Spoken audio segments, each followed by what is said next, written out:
नमस्कार, आप देखना शुरू कर चुके हैं टीवी भारत 24। मैं हूं मनु सिंह राजपूत। स्वागत करता हूं आप सबका टीवी भारत 24 के डेली शो द खास खबर में।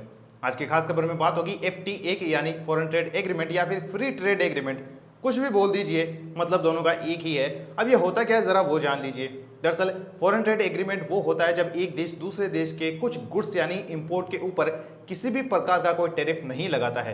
अब यहाँ पर टैरिफ का मतलब ये होता है, सपोज कीजिए कि आप अमेरिका से एक टेस्ला की कार ऑर्डर करते हैं और वहाँ पर उसकी कीमत 60 लाख रुपए, लेकिन वो इंडिया में आएगी तो उसकी कीमत 1 करोड़ 20 लाख रुपए हो जाएगी, क्योंकि इसमें जो 100% का ऊपर का जो टैक्स है वो सीधा गवर्नमेंट के पास जाता है। क्या हो कि अगर गवर्नमेंट उस टैरिफ को ही हटा दे तो फिर आप ज़्यादा से ज़्यादा वो टेस्ला की गाड़ियाँ बुक कर सकते हैं, जिसकी वजह से आप एक ही दाम के अंदर यानी 1 करोड़ 20 लाख के अंदर 2 गाड़ियां खरीद सकते हैं। तो ये ओवरऑल इंपोर्ट और एक्सपोर्ट को बढ़ाता है, लेकिन इसकी वजह से इंडिया को अब नुकसान होना शुरू हो चुका है। कितना, तो ओवरऑल बात करूं तो 18.2%, और सिर्फ एफटीए के द्वारा बात करूं तो तकरीबन 8.1%। अब ये होता बहुत ज़्यादा है क्योंकि इसका आंकड़ा 30 बिलियन को भी पार कर चुका है। अब ये फ्री ट्रेड एग्रीमेंट इंडिया का 13 देशों के साथ में, जिसके अंदर 10 एशियन कंट्रीज और बाकी 3 कंट्रीज आती है, जिसमें ऑस्ट्रेलिया, यूके और सऊदी अरब है। इन सब के बारे में बात करेंगे अंत में, लेकिन सबसे पहले बात कर लेते हैं आज की कुछ हेडलाइंस के बारे में। दरअसल हेडलाइन है चंद्रयान 3 से। जब चंद्रयान 3 लैंड हो रहा था तो उस टाइम पे इसरो के ऑफिशियल यूट्यूब चैनल के ऊपर जब लाइव स्ट्रीमिंग हो रही थी, उस टाइम पे 8 मिलियन लोग कंटिन्यू उसे देख रहे थे।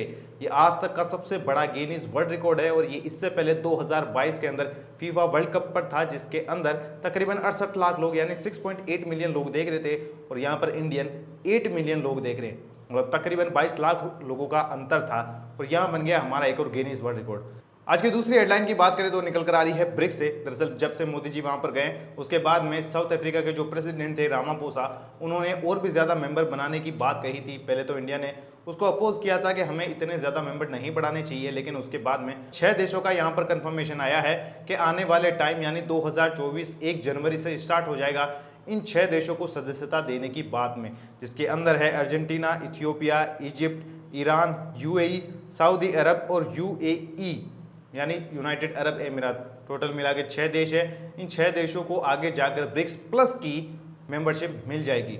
ये सबसे बड़ी खुशी की बात है इन देशों के लिए और साथ में इंडिया के लिए। देखा जाए तो कहीं ना कहीं ब्रिक्स फेल होता हुआ ही जा रहा है। इसके पीछे कई सारे रीजन हैं जो हम और कभी किसी वीडियो के ऊपर बात करेंगे। वहीं आज की तीसरी हेडलाइन की बात करें तो निकल कर आ रही है रशिया से। दरअसल रशिया के अंदर जो प्रिगोजिन था, जो कि खुद वेगनर ग्रुप का हेड था, उसने आज से 2 महीने पहले, आपको पता होगा कि रशिया के खिलाफ अपना एक मोर्चा खोल दिया था। अब ये पूरा किसी नाटक से तो कम नहीं था, लेकिन अब खबर ये निकल कर आ रही है कि सेंट पीटर्सबर्ग के अंदर उनका कहीं आसपास में प्लेन क्रैश हुआ है। क्रैश होने के बाद में उनकी मौत की जो खबर निकलकर सामने आई है वो हम तो अभी कंफर्म नहीं कर रहे हैं, लेकिन रशियन मीडिया तो यही बोल रहा है। आने वाले टाइम इस मामले में कुछ अपडेट आएगा तो आपको टीवी भारत 24 पर देखने को जरूर मिल जाएगा। अब बात करते हैं आज की खास खबर के बारे में। दरअसल खास खबर में है एफटीए फॉरेन ट्रेड एग्रीमेंट, जैसा मैंने आपको सबसे पहले इंट्रो में बताया था। अब इसके अंदर लगातार ट्रेड के अंदर गिरावट होती जा रही है। ट्रेड का मतलब यहाँ पर गिरावट ऐसे है कि सपोज कीजिए कि आप इंडिया हैं और मैं हूँ यहाँ पर सऊदी अरब। मान लीजिए आपने मेरे को 100 रुपये का माल बेचा और मैंने बदले में आपको 130 रुपये का माल दिया, तो बीच में जो 30 रुपये बचे वो मेरे ऊपर ट्रेड डेफिसिट हो गए। मतलब मैं सबसे ज्यादा इंपोर्ट करता हूं एक्सपोर्ट करने के बजाय में। इसे ट्रेड डेफिसिट बोला जाता है, आगे जाकर इसको ही फाइनेंस डेफिसिट भी बोला जाता है। अब इसी डेफिसिट की बात करें तो ये हो चुका है, अब लगातार बढ़ता ही जा रहा है, डेफिसिट गिरने का नाम नहीं ले रहा। वहीं 2022 की बात करूं, जो हमारा ट्रेड डेफिसिट था उस समय पर, तो वो तकरीबन 26.1% के आसपास था, और अब वो बढ़कर 30% के आसपास हो चुका है। अब ये लगातार इस तरीके के डेफिसिट इंडिया की इकोनॉमी को धीरे धीरे करके स्लो करते जा रहे हैं। अब इसके अंदर जो एशियन कंट्रीज है, जो 50% हमारा ट्रेड डेफिसिट है, वो इन्हीं देशों से आता है, जो कि हमारी आसपास की एशियाई कंट्रीज है, जिसमें जापान, इंडोनेशिया, वियतनाम वगैरह ये सब देश शामिल है। जब बिना टैक्स के वजह से हम यहाँ पर ट्रेड करते हैं तो इनके ऊपर पैसा तो लगता नहीं है, ऑब्वियस सी बात है। तो लोग जिस देश का माल ज़्यादा सस्ता होता है उसे इंपोर्ट करते हैं। इंपोर्ट करने की बात करें तो 2022 के अंदर हमारा जो टोटल इंपोर्ट था वो 911.39 बिलियन डॉलर था। वहीं अगर मैं इंपोर्ट को छोड़कर अगर मैं एक्सपोर्ट की बात करूं तो वो तकरीबन 770.18 बिलियन डॉलर था, यानी तकरीबन मोटा मोटी 191 बिलियन डॉलर। वहीं आगे बात करूं तो तकरीबन 49.13% का इसके अंदर ग्रोथ देखने को मिला था 2021 से लेकर 2022 के अंदर, और 2022 से लेकर 2023 की बात करूं तो 19.1% के आसपास ये पूरा चला गया था।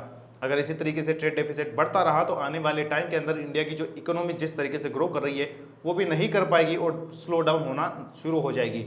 इसी वजह से जब हमारा ये साल शुरू हुआ था तो एक्सपेक्ट किया गया था कि तकरीबन 7.1 की रफ्तार से हम बढ़ेंगे, लेकिन अब वो गिर कर 6% के आसपास हो चुकी है।